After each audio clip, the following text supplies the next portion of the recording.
Lord Shiva త్రిలోకాలకి అధిపతి అంటారు. ఎందుకంటే యూనివర్స్లో ఉన్న ఏ శక్తి కూడా శివుణ్ణి ఎదిరించలేదు. శివుడి యొక్క జననం ఎలా జరిగింది అని మీరు ఎప్పుడైనా ఆలోచించారా? అలాగే శివుడి తల్లి ఎవరు? తన తండ్రి పేరేంటి? శివుడు ఎవరి దగ్గర శిక్షణ తీసుకున్నాడు? అలాగే శివుడు గురువుగా ఎవరెవరికి శిక్షణ ఇచ్చాడు? ఇలాంటి ఎన్నో ప్రశ్నల గురించి ఈ వీడియోలో మాట్లాడుకుందాం. అందుకని ఈ వీడియో ఎక్కడ కూడా స్కిప్ చేయకుండా చూడండి. మరి ఎందుకు ఆలస్యం, లెట్స్ స్టార్ట్ వీడియో.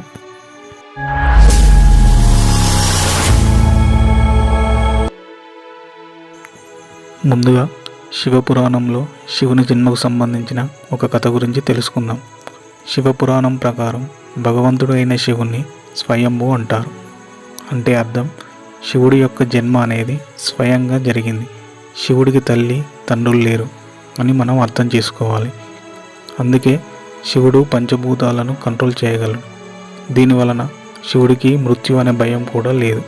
శివుడికి చావు అనేది లేదు. ఇప్పుడు విష్ణు పురాణంలో చెప్పబడిన భగవంతుడు శివుడి యొక్క జన్మకు సంబంధించిన ఇంకొక కథ గురించి మాట్లాడుకుందాం. విష్ణు పురాణం ప్రకారం విష్ణువు నుదుటి నుంచి వచ్చిన తేజస్సు కారణంగా శివుడి యొక్క జన్మ జరిగింది. విష్ణువు నాభిభాగం నుంచి బ్రహ్మ ఉద్భవించాడు. అయితే విష్ణువు జన్మ గురించి శివపురాణంలో ఉంది.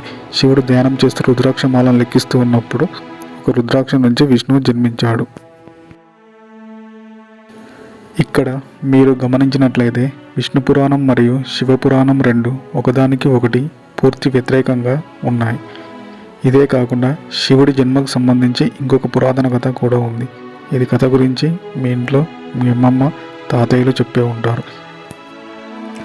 ఇంతకీ ఆ కథ ఏంటంటే, ఒకానొక సమయంలో విష్ణువు మరియు బ్రహ్మకి మధ్య ఒక పెద్ద ఆర్గ్యుమెంట్ జరిగింది.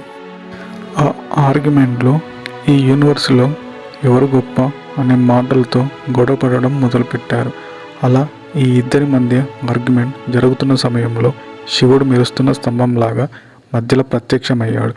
బ్రహ్మ విష్ణువులు ఇద్దరికీ కూడా అక్కడ ఏమి జరుగుతుందో అర్థం కాలేదు.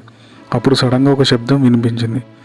మీలో ఎవరైతే ఈ స్తంభం యొక్క పైభాగం కనిపెడతారో వాళ్ళే గొప్ప అనే మాట వినిపించింది. అది విన్న వెంటనే బ్రహ్మ ఒక పక్షిలాగా మారి పైకి ఎగరడం మొదలుపెట్టాడు. విష్ణువు వరాహ రూపం దాల్చి స్తంభం యొక్క చివరి భాగాన్ని వెతకడానికి బయలుదేరాడు. అలా చాలాసేపు వెతికిన తర్వాత బ్రహ్మ విష్ణువులు ఇద్దరికీ కూడా స్తంభం యొక్క చివరి భాగం కనిపించలేదు. చివరికి వీళ్ళిద్దరికి కూడా ఓటమిని అంగీకరించారు. ఆ తర్వాత శివుడు స్తంభ రూపాన్ని త్యజించి అసలైన రూపంలోకి మారిపోయాడు. అది చూసిన బ్రహ్మ విష్ణువులకి ఈ యూనివర్స్లో అత్యంత శక్తివంతుడు శంకరుడు అని కనువిప్పు కలిగింది. శివుని మించిన శక్తి ఏమీ లేదు అని నమ్మారు. ఆ కథ ద్వారా శివుడికి అంతం లేదు అని అర్థమవుతుంది. అందుకే శివుణ్ణి స్వయంభూ అని అంటారు. అంటే భగవంతుడే శివుడికి అసలు అంతం అనేదే లేదు. ఎందుకంటే శివుడు అమరుడు. శంకరునికి సంబంధించిన ఒక ప్రసిద్ధ విషయం గురించి కూడా మాట్లాడుకుందాం. బ్రహ్మ శివుడికి తండ్రి అవుతాడు. ఈ స్టోరీ ప్రజల మధ్యలో చాలా ప్రసిద్ధి చెందింది. ఒకవేళ స్టోరీ నిజమైతే అసలు ఏ విధంగా శివుడు బ్రహ్మకి పుత్రుడు అవుతాడు? ఈ ప్రశ్నకు సంబంధించి విష్ణు పురాణంలో ఒక కథ కూడా ఉంది. విష్ణు పురాణం ప్రకారం భూమి, ఆకాశం అలాగే పూర్తి యూనివర్సల్ నీటిలో మునిగిపోయింది. ఆ సమయంలో విష్ణువు తప్ప ఇంకా ఎవరు కూడా లేరు. ఆ సమయంలో కేవలం విష్ణువు మాత్రమే నీటి మీద తేలుతూ ఉన్నాడు. ఆ తర్వాత విష్ణువు నాభి నుంచి ఒక కమల పుష్పంలో బ్రహ్మ జన్మించాడు. బ్రహ్మ విష్ణువులు ఇద్దరు కూడా ఈ యూనివర్సల్ గురించి మాట్లాడుతూ ఉన్నప్పుడు మధ్యలో శివుడు ఉద్భవించాడు.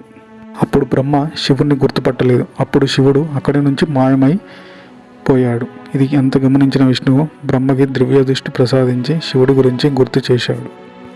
ఆ తర్వాత బ్రహ్మదేవుడు తన తప్పు తెలుసుకుని శివుణ్ణి క్షమాపణ అడిగి పుత్రుడు రూపంలో తనకు జన్మించమని శివుణ్ణి అడిగాడు. అప్పుడు శివుడు బ్రహ్మదేవుని ప్రార్థనని అంగీకరించి ఆశీర్వదించాడు. ఆ తర్వాత బ్రహ్మదేవుడు ఈ సృష్టిని సృష్టించే సమయంలో తనకి ఒక పిల్లవాడి అవసరం పడింది. అప్పుడు శివుడి యొక్క ఆశీర్వాదం బ్రహ్మదేవుడికి గుర్తు వచ్చింది. వెంటనే శివుడి కోసం బ్రహ్మ తపస్సు చేయడం మొదలుపెట్టాడు. అలా కొంతకాలం తర్వాత శివుడు ఒక బాలుడు రూపంలో బ్రహ్మ ముందు ప్రత్యక్షమయ్యాడు. ఆ బాలుడు బ్రహ్మ ముందు నిల్చొని ఏడుస్తూ ఉన్నాడు. అప్పుడు బ్రహ్మ ఆ బాలుడిని ఎందుకు ఏడుస్తున్నావని అడిగాడు. అప్పుడు బాలుడు నాకు ఎలాంటి పేరు కూడా లేదు అని సమాధానం ఇచ్చాడు. అలా బ్రహ్మదేవుడు ఆ బాలునికి రుద్ర అని పేరు పెట్టాడు. ఆ పేరుకి అర్థం ఏడుస్తున్నవాడు అని. ఆ పేరు పెట్టుకున్నప్పటికీ కూడా ఆ బాలుడు ఏడ్చుడు ఆపలేదు. దానితో బ్రహ్మ ఇంకో పేరు పెట్టాడు. రెండో పేరు కూడా ఆ బాలుడికి నచ్చలేదు. అలాగే ఇంకా ఏడుస్తూనే ఉన్నాడు. ఏదో విధంగా బాలుడిని ఏడుపు ఆపాలని బ్రహ్మదేవుడు శివుడికి 108 పేర్లు పెట్టాడు. రుద్ర, సర్వ, బావు, ఉగ్ర, భీము, ఈశ మరియు మహాదేవుడు లాంటి 108 పేర్లు పెట్టాడు. శివపురాణం ప్రకారం ఈ పేర్లు అన్నీ కూడా భూమి మీద రాయడం జరిగింది. దీని తర్వాత శ్రీమద్దేవి మహాపురాణం గురించి మాట్లాడుకోవాలి. ఈ పురాణాలలో మహాదేవుడి యొక్క తల్లిదండ్రుల గురించి చెప్పారు. శ్రీమద్దేవి మహాపురాణం ప్రకారం ఒకసారి నారదుడు తన తండ్రి బ్రహ్మతో సృష్టి నిర్మాణం ఎవరు చేశారు అని అడిగారు. అలాగే మా త్రిమూర్తుల యొక్క తల్లి తండ్రి ఎవరు అని అడిగాడు. అప్పుడు బ్రహ్మదేవుడు ఈ విషయం గురించి నారదుడికి చెప్పాడు. బ్రహ్మదేవుడు చెప్పిన విషయం చాలా ఆశ్చర్యకరంగా ఉంటుంది. బ్రహ్మ ఏమి చెప్పాడు అంటే దుర్గాదేవి నుండి బ్రహ్మ, విష్ణువు, మహేశ్వరులు పుట్టారని సెలవిచ్చాడు.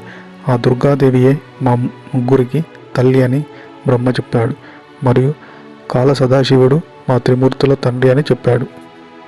ఈ కథతో పాటు దేవి మహాపురాణంలో బ్రహ్మ విష్ణువులకి మధ్య జరిగిన గొడవ గురించి ఇంకో కథ కూడా ఉంది.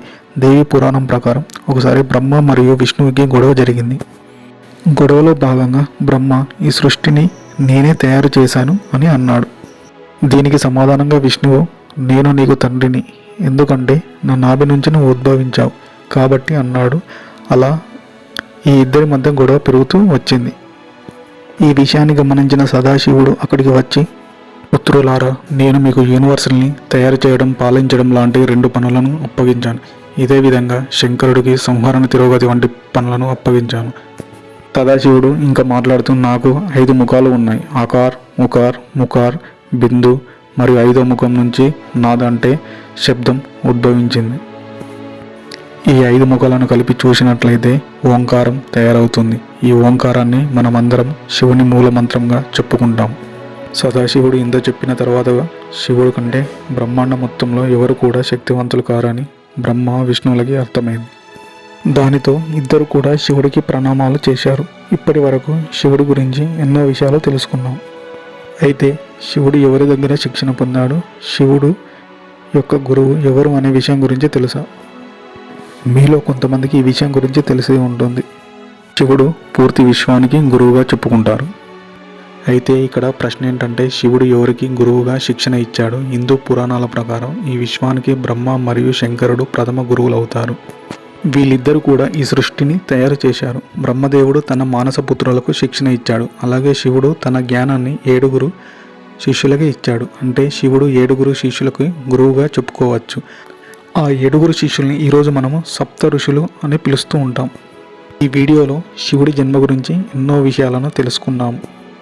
ఈ వీడియో నచ్చినట్లయితే లైక్ చేయండి, షేర్ చేయండి, సబ్స్క్రైబ్ చేయండి.